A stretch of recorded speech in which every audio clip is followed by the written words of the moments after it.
मजदूर जो मजबूर है वही आज मजदूर है। उसी की आवाज़ मेरा भाई हर जगह जाके और कंपेयर करता है कि हमारे बिहार में क्यों नहीं विकास हो पा रहा है, हमारे बिहार में क्यों नहीं रोज़गार मिल पा रहा है। मुझे आश्वासन मिली हुई है, लगता है कि हाँ 10 दिनों के अंदर में मनीष कश्यप आएंगे।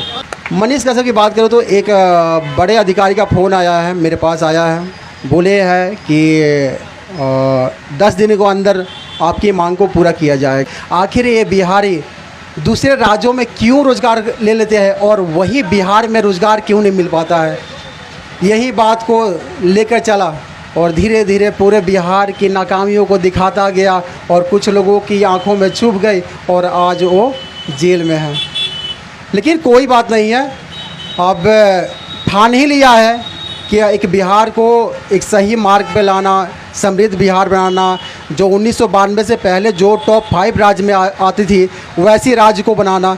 तो चलो, परिवार भी तुम्हारे साथ है और पूरे बिहार के लोग भी तुम्हारे साथ हैं।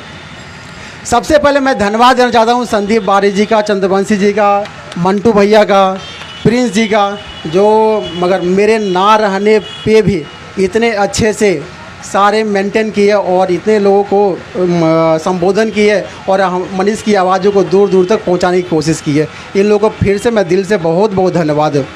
आपके मैं तो ये नहीं बोल सकता हूँ कि आप मेरे माँ के कोख से पैदा हुए हो, लेकिन हाँ, तुम एक सच्चे भाई और सच्चे अभिभावक के रूप में आप आज भी हो, कल भी हो और हमेशा रहोगे। आपका कर्जदार हमेशा मनीष कश्यप और उसका परिवार हमेशा रहेगा। अब आते हैं मनीष कश्यप पे। देखिए, मीडिया में सारे लोगों ने दिखाया, सबसे लास्ट में मनीष कश्यप ने दिखाया कि बिहार के मजदूर तकलीफ़ में है, लेकिन किसी पे कोई कार्रवाई नहीं होती है, सिर्फ मनीष पे कार्रवाई होती है। आप लोग भी अपने एक बार दिल पे हाथ रख के एक बार सोचो।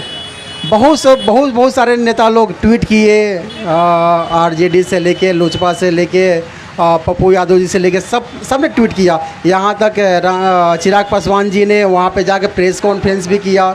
बहुत सारे ऐसे नेताओं ने बोला, लेकिन किसी पे कार्रवाई नहीं होती है, सिर्फ एकलौता कार्रवाई होती है मनीष कश्यप पे। अगर मैं मानता हूँ कि अगर मनीष दोषी था तो सारे पे कार्रवाई करना चाहिए था। जो लास्ट में दिखाता है उस पर कार्रवाई होती है, जो पहले दिखाता है उस पर कुछ भी नहीं होती है। चलो मान लेता हूँ ये गलत खबर है, फिर भी हर जगह क्यों बिहारी एक गाली समान बन गई है। कभी महाराष्ट्र में, कभी असम में, कभी नागालैंड में ऐसी ऐसी घटनाएं हम लोग भी सुनते हैं। जब से मैं जन्म लिया हूँ तब से हज़ारों घटनाएं ऐसे सुना हूँ। आखिर क्यों नहीं हम लोग सबक लेते हैं? आखिर हम लोग सबक क्यों नहीं लेते हैं? हम बिहार को मजबूत बिहार क्यों नहीं बनाते हैं? यही एक तमिलनाडु राज्य थी, जब महाराष्ट्र में इनके नाम पे एक पार्टी बन गई, इनको भगाया गया। तमिलनाडु ने एक सीख लिया कि मुझे एक समृद्ध तमिलनाडु बनाना है, और आज सबसे ज़्यादा फैक्ट्री कहाँ है? तमिलनाडु में। तो हम बिहारी क्यों नहीं सीख लेते हैं? आखिर क्या हमारे में कमियां है? क्या हम पढ़ाई में कमी है? क्या रिसोर्स में कमी है? कुछ में भी कमी नहीं है, बस हम जाति, पार्टी, धर्म इसी में बटे हुए हैं। मैं भी एक बिहारी हूँ, मैं भी बेतिया से ही हूँ, और मैं पढ़ाई किया कहाँ से किया? दिल्ली से पढ़ाई किया। रोज़गार कहाँ किया? दिल्ली में रोज़गार किया। स्वास्थ्य का लाभ कहाँ उठाया? दिल्ली में। आखिर मैं अपने मुखिया को, अपने विधायक को, अपने सांसद को, अपने मुख्यमंत्री को वोट क्यों देता हूँ जब उस लायक है ही नहीं? जब मुझे वोट देना है अपने मुखिया को, अपने मुख्यमंत्री को, अपने विधायक को, अपने सांसद को, तो मैं रोज़गार करने दिल्ली क्यों जाता हूँ?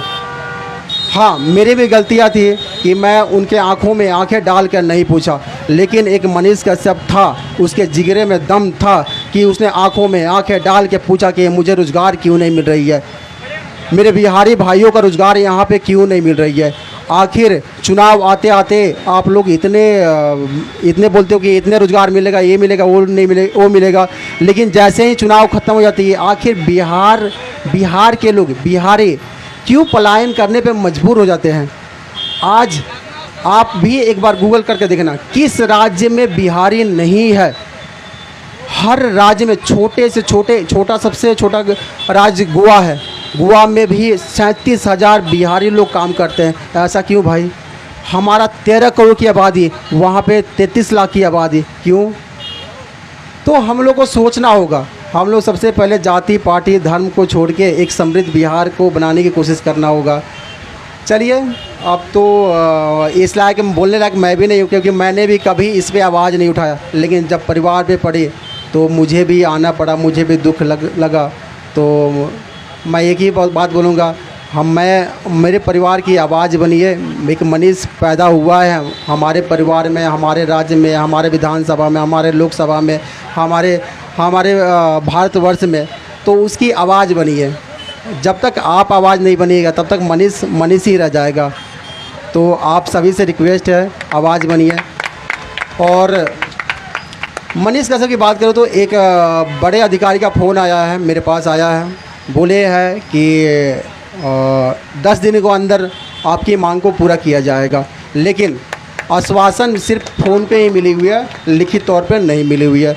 तो पता नहीं कि आश्वासन ही रह जाएगा या क्या होगा, मुझे पता नहीं है। लेकिन इतना आश्वासन मिली है कि 10 दिनों के अंदर में मनीष कश्यप की जो दिक्कत हो रही है उसको पूरा किया जाएगा। और मेरी माँ को आपने देखा ही होगा कि हाँ, राज्यपाल से मिलने गए थे और उन्होंने त्वरित रूप से राज्यपाल जी ने मेरे आश्वासन को माना और आगे फॉरवर्ड भी किया है, और उन्होंने कार्रवाई करते हुए हमारे निमंत्रण को मानते हुए और उसने आगे कार्रवाई भी की है। तो ये भी मैं चाह रहा हूँ कि आप सभी मेरे भाई हैं, सभी आप बड़े भाई होंगे, चाचा होंगे, बाबा होंगे, माँ होंगे, आंटी होंगे, तो आप लोग के समक्ष भी इस चीज़ को बताना बहुत ज़रूरी था, इसलिए हम आपको सामने आपको बताएं। बहुत बहुत धन्यवाद। बिहार की जनता जानना चाहती है मनीष कश्यप कब तक आएंगे? 10 दिन को टाइम मिला हुआ है, 10 दिन के अंदर में आएंगे। तारीख को तारीख ही होगा कि लग रहा है? नहीं, मुझे आश्वासन मिली हुई है, लगता है कि हाँ 10 दिनों के अंदर में मनीष कश्यप आएंगे। अभी आप तमिलनाडु गए थे, मदुरई, क्या क्या बात हुई? बस बिहार के बारे में पूछता रहता है कि बिहार में क्या चल रही है। जो उनको लगता है कि मेरे पे NSA लग गया, इतना बड़ी धारा लग गया, कहीं बिहार के पत्रकार, चाहे बिहार के भाई, बिहार के बड़े भाई, छोटे भाई कहीं डर तो नहीं गए हैं, बिहार की आवाज़ उठाते हैं या नहीं उठाते, इसी पे बात चर्चा होती रहती है। और जो भी जाते हैं तो इन्हीं पे चर्चा होती रहती है। NSA हटाने की प्रक्रिया कहाँ तक है? NSA तो कोर्ट से हटेगी, जो भी होगा कानूनी रूप से हम लोग लगे हुए हैं, और भगवान की कृपा से होगा तो NSA भी जल्दी से हट जाएगी। अभी आंदोलन, धरना प्रदर्शन